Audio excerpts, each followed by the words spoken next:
Joel 2, del 12 al 17. Joel 2, del 12 al 17. Habíamos comenzado este tema el domingo pasado y habíamos visto el oprobio de perder la presencia de Dios. O sea, los resultados negativos de perder la presencia de Dios. Y dice Joel 2, del 12 al 17, dice, por eso, pues, ahora dice Jehová, convertíos a mí con todo vuestro corazón, con ayuno y lloro y lamento. Rasgad vuestro corazón y no vuestros vestidos, y convertíos a Jehová vuestro Dios, porque misericordioso es y clemente, tardo para la ira y grande en misericordia, y que se duele del castigo. ¿Quién sabe si se volverá y se arrepentirá y dejará bendición tras él? Esto es ofrenda y libación para Jehová nuestro Dios. Tocad trompeta en Sión, proclamad ayuno, convocad asamblea, reunid al pueblo, santificad la reunión, juntad a los ancianos, congregad a los niños y a los que maman. Salga de su cámara el novio y de su tálamo la novia. Entre la entrada y el altar lloren los sacerdotes ministros de Jehová y digan, perdona, oh Jehová. Esta es una oración muy buena. Oye, perdona, oh Jehová, a tu pueblo. Quítale el pueblo y ponte tú o ponme a mí. Dice, perdona, oh Jehová, a tu pueblo y no entregues al oprobio a tu heredad para que las naciones se enseñoreen de ella. ¿Por qué han de decir entre los pueblos, ¿dónde está tu Dios? Y Jehová, solícito por su tierra, perdonará a su pueblo. Oye esto. Y Jehová, solícito, o sea, interesado, preocupado por su gente, por su pueblo, perdonará. Donde hay arrepentimiento genuino, Dios perdona. Dios restaura. Amén. Dios devuelve lo que a veces, de hecho en este caso significa eso, oprobio, muchas veces es el resultado o el estado en que queda una nación o que queda una persona después del pecado. Y esto lo hemos visto de personas o familias que en un tiempo buscaban a Dios, eran partes del pueblo de Dios y permitieron o cayeron en pecado, o permitieron que ciertas prácticas o ciertas actitudes volvieran a establecerse en la persona o en la familia. Y el estado espiritual posterior es deplorable, es de miseria, es de carencia, es de descomposición del carácter. Les decía un ejemplo un poco doloroso, ¿no? De alguien que en un momento determinado fue un líder en la obra de Dios prominente y por causa del pecado fue perdiendo todas esas virtudes que tenía y para justificar y tapar su pecado se convirtió en una persona inmoral básicamente. Eso es lo que hace el pecado. El pecado nos destruye nuestro carácter. A veces para cubrir nuestro pecado nos volvemos mentirosos donde antes éramos personas honestas y transparentes. Es una de las manifestaciones. Pero habíamos visto varias cosas, ¿verdad? Habíamos visto que a veces los resultados externos que nosotros recogemos por el pecado es apenas la manifestación. El problema es adentro. El único lugar donde nosotros nos podemos reconciliar con Dios no es en lo externo. Hay gente que piensa, déjame hacer cosas para ver si Dios se agrada. No, la Biblia dice que Dios te llama a convertirte y esto es una cuestión interna. Es un cambio, es un viraje, ¿verdad? Es un rechazo al pecado y un volverse a Dios. Eso es lo que es convertirse. Convertirse es encauzar nuestra vida hacia Dios, hacia su palabra. Dejar que el mundo y el pecado nos rija para que nos rija Dios y para que nos rija su palabra. Es volver en una afinidad, en un afecto, en una sensibilidad hacia Dios. Entonces, el problema, a veces nos están sucediendo cosas y decimos, ay, pero ¿por qué me pasa eso? Y Dios dice, mira hacia adentro, no busques. Y tenemos esa tendencia muy humana de querer arreglar lo de afuera cuando Dios dice, no, yo quiero que arregles lo de adentro. Yo no quiero un cambio externo, yo quiero un cambio interno, yo quiero una transformación, yo quiero un nuevo corazón, nuevos afectos, nuevos hábitos, incluso nuevas relaciones, pero que todo fluya de un corazón que me tiene a mí en primer lugar, de un corazón que se vuelve a mí. Dice el Señor, eso es lo que es convertirse. No se puede seguir viviendo la misma vida y decir yo estoy convertido.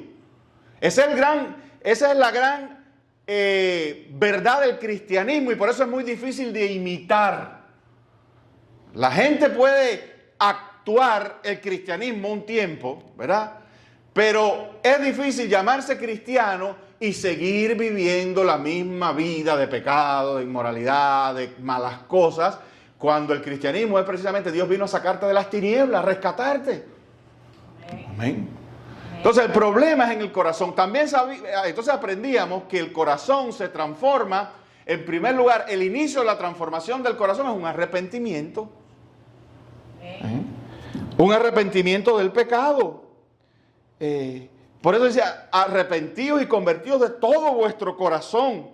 Entonces, número uno, habíamos visto, no me voy a repetir, pero habíamos visto que el verdadero problema del ser humano está en el corazón. Y yo no puedo dejar de insistir en esto, porque el cristianismo es una transformación. Dios no quiere que tú seas lo mismo. Dios no quiere cosmetizar o hacer un trabajo cosmético en quien tú eres. Hay que quitarse esa idea de la cabeza, porque eso significa que no hemos entendido y no estamos verdaderamente convertidos. Dios quiere hacer otra cosa en ti. Eso es conversión. Conversión es que Dios tiene un diseño, una idea de ti. Y Él quiere que eso se imponga en tu vida en vez de tu propia idea de ti mismo. ¿Te acuerdas que te he dicho eso varias veces? Que yo tengo una idea de mí mismo, de lo que yo quiero ser. Piensa. Tú y yo, los dos, tenemos nuestra propia concepción de lo que yo soy o debo ser. Es como si yo me miro de cierta manera. Pero te voy a decir algo. Dios tiene otra. Dios tiene otro diseño, otra concepción de ti. Dios te ve de otra manera. Conversión es ceder a la mía para que Dios haga la suya. La de Dios es mejor. Es perfecta. Es completa, es pleno, tiene bendición. Trae bendición. Cuando yo soy como Dios quiere que yo sea, yo soy bendecido. Me va mejor. Voy siendo sanado. El Espíritu Santo va como un árbol podando todo lo que sobra en mí, generando una obra de arte. Hay una belleza en el cristiano convertido que uno no tiene cuando estaba en el mundo. Hay algo bello que Dios está haciendo en ti. Lo que tú eres, cuando concuerdas con Dios, es algo hermoso. Salen cosas bellas de ti. Afloran virtudes que ni tú sabías que tenías. Esa es la belleza de dejar que Dios te parezca más a Jesús. O sea, ¿quién te quiere parecer? ¿A Cristo o al diablo? Yo me quiero parecer a Cristo. ¿Verdad? Pero en el mundo me parezco más al diablo, porque Satanás controla y se enseñorea del mundo, pero además controla y se enseñorea de mí. La Biblia dice que yo soy esclavo de Satanás. O sea, la conversión es romper esos vínculos, romper ese yugo, romper esas cadenas y entrar en el lugar santísimo, en la presencia de Dios, para que Dios haga de mí algo bello y me parezca yo más a Jesús. Y no estoy hablando físicamente, obviamente, sino que las virtudes de aquel que nos llamó de las tinieblas a su luz admirables van siendo formadas en mí. Y yo aprendo cosas maravillosas que me hacen un mejor ser humano. Yo recuerdo, yo lo he contado aquí, pero yo recuerdo un pastor amigo mío de Houston, excelente, todavía hoy en día, excelente siervo de Dios, incluso hoy en día es líder en la convención. Y él me decía, Tony, cuando Dios... Yo un día, así, conversando, le dije, fulano, ¿y de qué es lo que Dios te ha cambiado así que digamos, la mayor obra que Dios ha hecho en ti. Y me dijo, Tony, es que yo era muy mentiroso. Me lo dijo, me lo confesó, me dijo, yo era muy mentiroso. Yo tenía un hábito de decir mentiras, de justificarme, de decir cosas que eran y que no eran, y la mentira y qué sé yo. Y Dios me cambió. ¿Verdad? O sea, que Dios lo hizo de ser un mentiroso a una persona honesta. ¿Qué es más bello, un mentiroso o una persona honesta? ¿Verdad? ¿Qué es más bello, un adúltero o un marido de su mujer, padre de familia? ¿Verdad? ¿Qué es más bello? ¿Verdad? ¿Qué es más bello, un chismoso o una persona discreta a la que tú sabes que puedes tener cualquier conversación con él o con ella? Esas son virtudes, ¿verdad? ¿Qué es más bello? ¿Un vago o una persona que aprende diligencia y que aprende a ser responsable? ¿Qué es más bello? ¿Un buen amigo? ¿No es más bello un buen amigo que una persona media, como decimos, media traicionerona, media falsa? Todos esos son los rasgos de Cristo en tu vida. Y tú vas a decir, no, pastor, no, pero hay gente que tiene esas virtudes y no es cristiano. No, pero no todas. Eso varía de persona a persona. A lo mejor tú no eres un mentiroso, pero eres chismoso, vaya, por ejemplo. O a lo mejor tú no eres, digamos, marido de una sola mujer, pero ves pornografía por ahí. A lo mejor tú eres muy trabajador, pero no se te puede contar nada porque todo lo hablas. ¿Verdad? Eso varía. Entonces Cristo es ese poder al que nosotros nos sometemos, convirtiéndonos del mundo, para que Dios me cambie y cambie mi vida y cambie mi casa. Porque lo otro interesante es que el cambio en ti, la conversión en ti es tan poderosa, tiene tanta influencia, que la luz que brilla en ti cuando eres convertido comienza a alumbrar tu entorno. Amén. ¿Por qué las historias detrás? A veces tú ves una familia donde todos son cristianos, ¿verdad? Una familia de muchas personas que aman a Dios, que temen a Dios, imperfectos y qué sé yo, pero tú sabes que Dios está ahí en esa casa. Cuando investigas y preguntas, ¿por dónde entró eso? Por una persona. Alguien se convirtió, mamá, papá, un hijo, hace tiempo, y esa luz y esa influencia poco a poco fue llegando a los demás miembros del hogar. Por eso no te desanimes, pero que empiece por ti. Hay gente que dice, yo quisiera que mi familia se convirtiera, yo quisiera que mis hijos se convirtieran. Hay padres que llevan los hijos en la iglesia a ver si a estos muchachos se les meten las cosas de Dios. No, que se te meta a ti primero.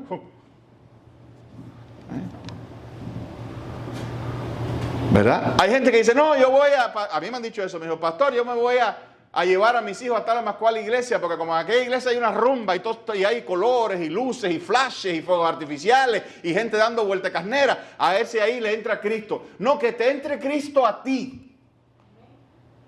¿Verdad?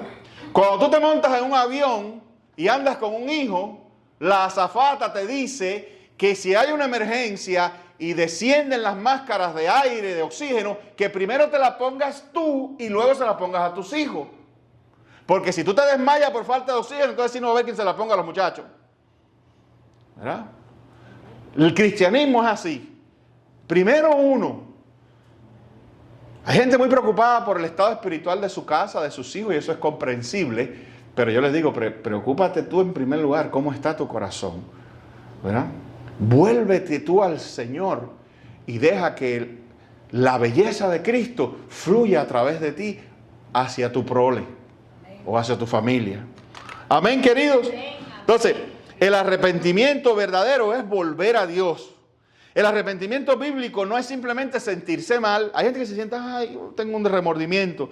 Muchas personas sienten culpa por las consecuencias del pecado, pero no necesariamente odian el pecado mismo. Judas sintió remordimiento después de entregar a Jesús, pero no regresó al Señor.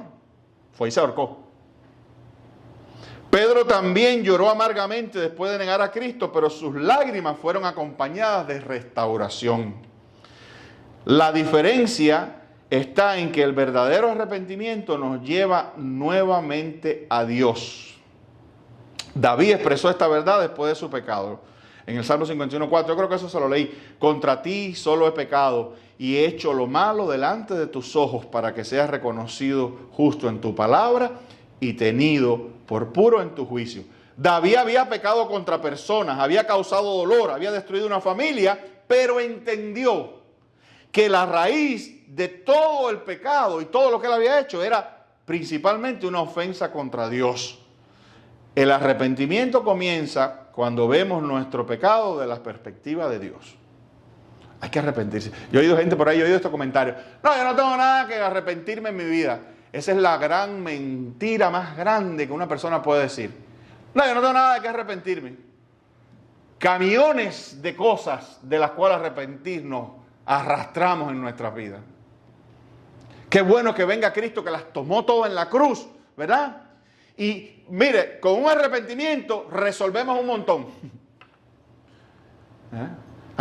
Si tú eres quizás como yo, que dice, mire que yo he hecho cosas en mi vida de las cuales me arrepiento hoy y las cargo con culpabilidad, las cargo con dolor.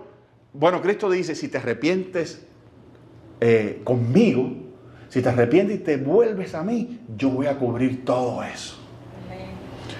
Todos tus pecados van a ser limpiados. La sangre de Cristo, querido hermano, te lava y te limpia del camión y de la rastra de pecados que tú traigas y de cosas mal hechas y errores y locuras, etc.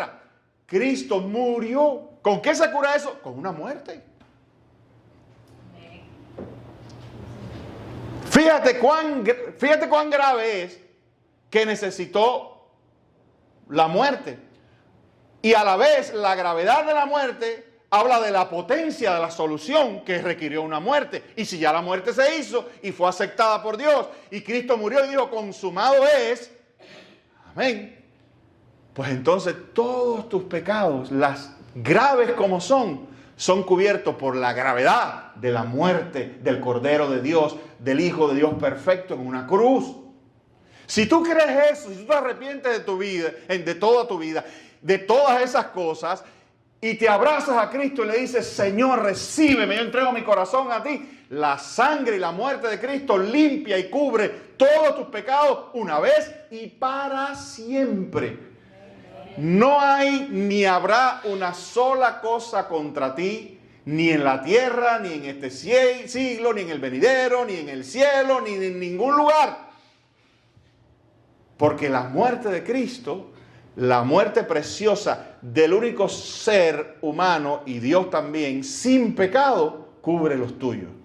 Amén. Gloria a Dios. Acuérdate que Dios hizo morir un santo, un hombre sin pecado.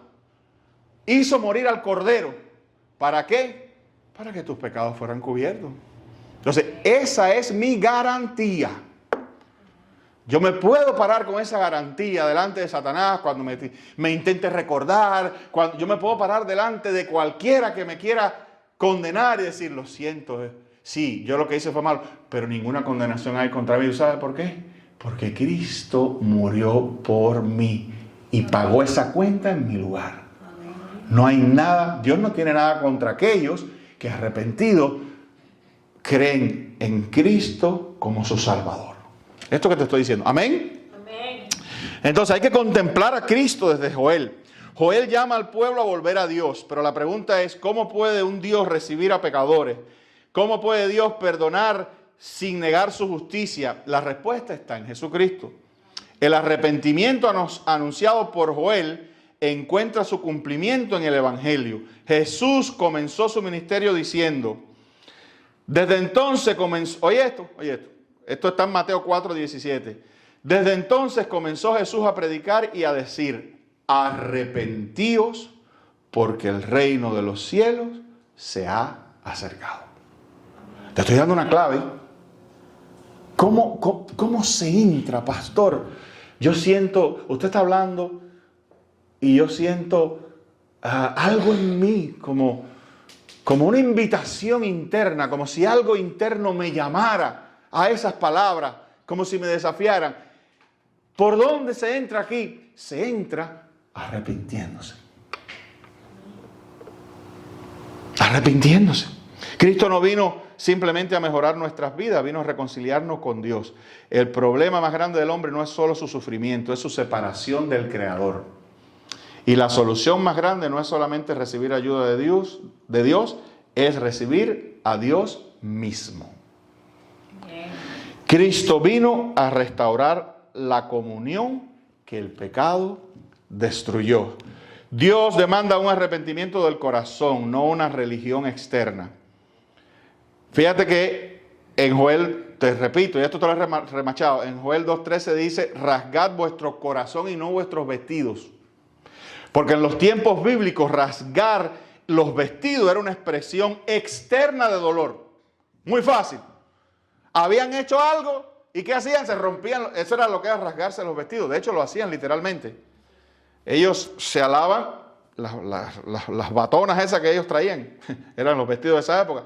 Ellos se las rasgaban como una señal de arrepentimiento, ¿no? Como una señal de dolor por el pecado, por el mal. Se rasgaban y lloraban. Y Dios, pero ¿qué pasa? Que eso se puede imitar. ¿Verdad? Tú puedes poner un show, rasgarte las vestiduras, echar 2 lagrimitas y la gente dice, oh, está arrepentido. Pero Dios decía, no es suficiente. No es suficiente y a la vez es tan poco, porque fíjate, ¿para qué te vas a romper la camisa? Lo serio es romper o rasgar el corazón. Amén. En tiempos bíblicos, rasgar los vestidos era una expresión externa de dolor, tristeza y arrepentimiento. Era una manera visible de decir, estoy quebrantado por lo que ha ocurrido. Sin embargo, el problema de Israel era que había aprendido a expresar dolor externamente sin experimentar un quebrantamiento interno. Podían mostrar señales de arrepentimiento sin que realmente hubiera arrepentimiento. Podían cambiar su apariencia sin cambiar su corazón. Por eso Dios les dice, rasgad vuestro corazón y no vuestros vestidos. No pierdas dinero rompiendo vestidos. ¿Tú no has visto como nosotros a veces queremos enmendar cosas y gastamos dinero, ¿verdad? Hay gente que comete un error y va y compra algo Pero hay una situación de base. Antes de irte y gastar un dinero, comprende que hay una situación de base. Hay algo malo en nuestro corazón. Hay algo de base que produce un acto que después reconocemos es malo y tratamos de cubrir comprando algo. Mejor es decirle al Señor, Señor, hay algo mal en mí, perdóname, cámbiame, yo no quiero ser así. ¿Tú sabes qué es una señal tremenda de arrepentimiento? Es reconocer que yo no quiero ser así, de verdad.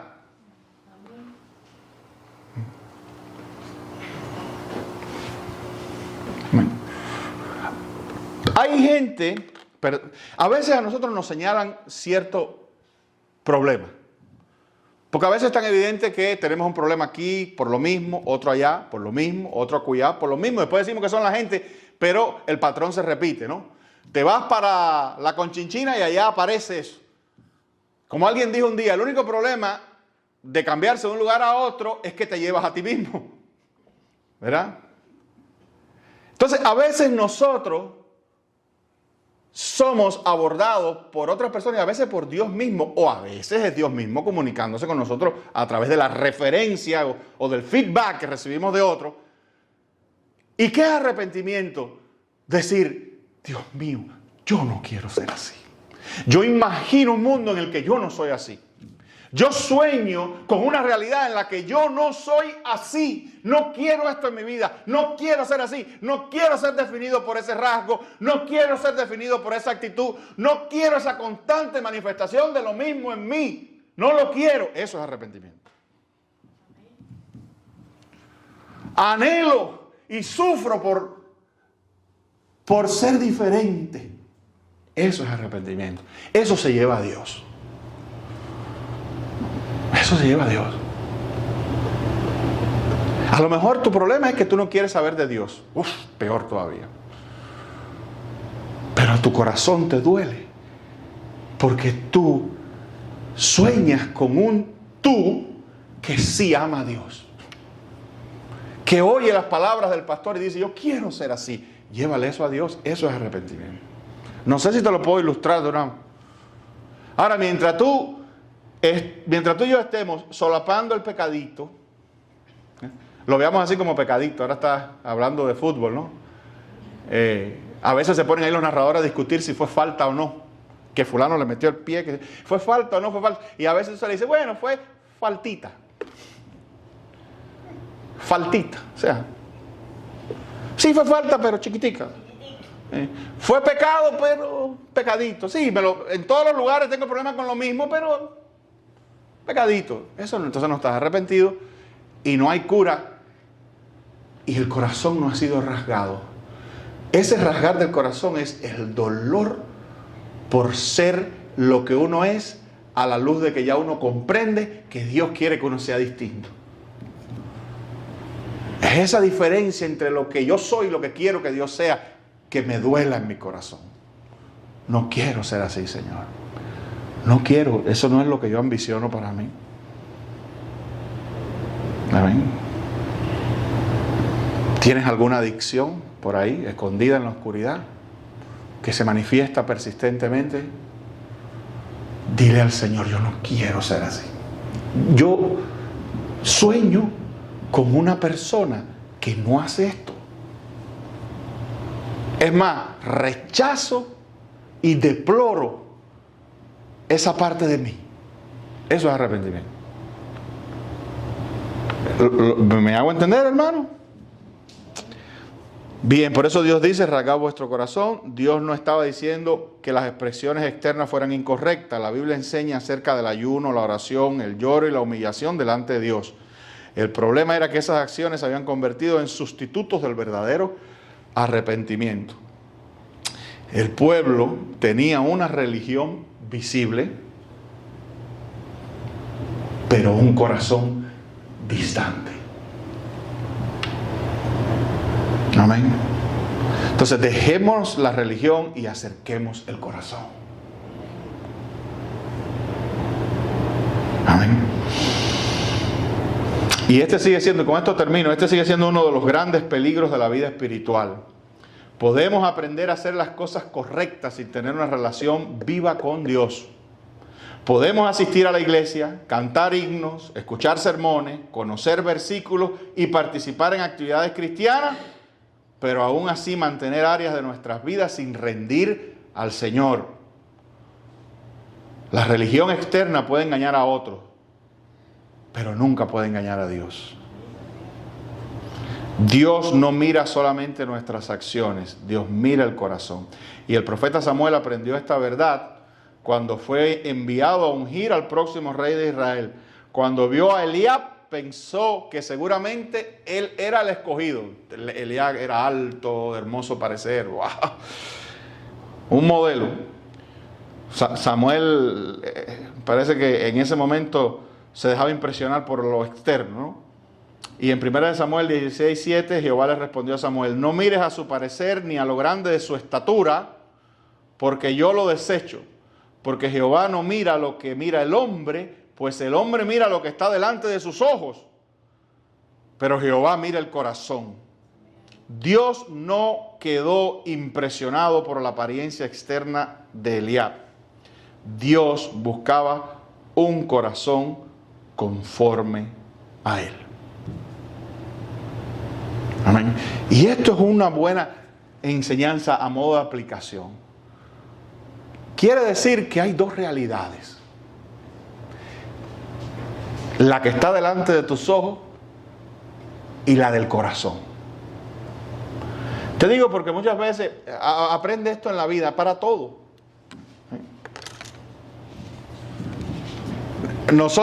Cuando a veces nosotros conocemos a alguien, no sé, una persona nueva con la que compartimos, con la que vamos a algún lugar, o una nueva amistad, una nueva relación, cuando nos montamos en el carro que nos vamos para la casa, muchas veces mi esposa me dice: ¿qué te pareció fulano o qué te pareció fulana? Y yo le digo: no sé. Pregúntale a ella, siempre le respondo, digo, no sé. Lo que se ve está bien. Tipo Samuel, Eliab luce bien, ¿verdad? Pero hay que ver qué detrás. Por eso a veces hay que conocer, hermano, hay que conocer, hay que caminar un poco. Allá en Houston decían ese refrán que decía, si quieres conocer a Inés, vive con ella un mes. Entonces, pero fíjate, aplica esto sabiamente. Todo es como un Eliab. Todo tiene una apariencia y tiene una profundidad. Trata de llegar a la profundidad. Y no, ahora no pensemos en gente, pensemos en situaciones, en oportunidades, en cosas. Te dan un trabajo, te presentan una promoción, un trabajo, y ahí sale Eliab. El trabajo, Eliab es alto, de bien parecer. El trabajo es bueno, parece que te van a pagar bien, parece que... Ok, esa es la apariencia. Pero tú eres sabio porque tú eres cristiano y tú no te vas a ir con esa finta, con esa gambeta a priori. Puede que sí, pero todavía no. ¿Y qué tú vas a hacer? Tratar de ver las profundidades. ¿Me hago entender? Todo en la vida, recuerda, esta es mi aplicación, tiene una apariencia y tiene algo detrás de la apariencia. Puede que las dos coincidan o puede que no. Pero el hombre y la mujer sabia va a intentar llegar, como dice en inglés, to the heart of the things, al corazón de las cosas. No digo que siempre se pueda ver, pero por eso hace falta ayuda de Dios. ¿Quién ayudó a Samuel? Dios. Pero Samuel era obediente. Samuel no le dijo a Dios, no, lo siento, pero a mí el que me gusta es este. Pero que no, Samuel, que yo lo decía, no, me voy con este porque es alto, es bien parecido, y además ya yo dije aquí que, no sé, de alguna manera voy a quedar aquí en ridículo porque parecía como que yo me iba con él. No. Si tienes dificultad para entender el corazón de algo y necesitas que Dios te ayude, cuando Dios te ayude, haz lo que dice Dios. Ay, pero era tan buena oportunidad. Pero dice Dios que no, que hay algo en el corazón de ese asunto que está enfermo, que no está bien, o que no le agrada a él, o que no es lo mejor para ti. A lo mejor Eliab era un tremendo hombre. A lo mejor resultaba ser Eliab un buen rey, pero Dios estaba buscando un rey excelente. Amén. Entonces, no dejes que lo bueno sea lo enemigo de lo excelente. Hay muchas cosas buenas, pero pocas excelentes. Al final, yo quiero las excelentes. ¿Me hago entender? Amén. Entonces, que Dios nos bendiga, queridos hermanos, y recuerda todas estas claves. Arrepentimiento, rasgar el corazón, volver a Dios. Amén.